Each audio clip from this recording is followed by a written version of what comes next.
মুসলমানদের উৎসব শবে বরাত একটা হিন্দু মসজিদে দেখার জন্য আসলো না। মুসলমানদের উৎসব শবে কদর একটা হিন্দু কোনোদিন চাওয়ার জন্য আসলো না। মুসলমানদের উৎসব রমজান মাসের রোজা একটা হিন্দু কোনোদিন তোমার সাথে সমাজ করার জন্য রাখলো না।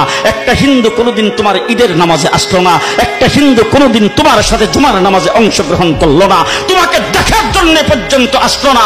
তার কারণ হলো হিন্দুরা মনে করে এটা মুসলমানের উৎসব, আর তুমি মুসলমান হইয়া হিন্দুর দুর্গা পূজায় কিভাবে গেলা?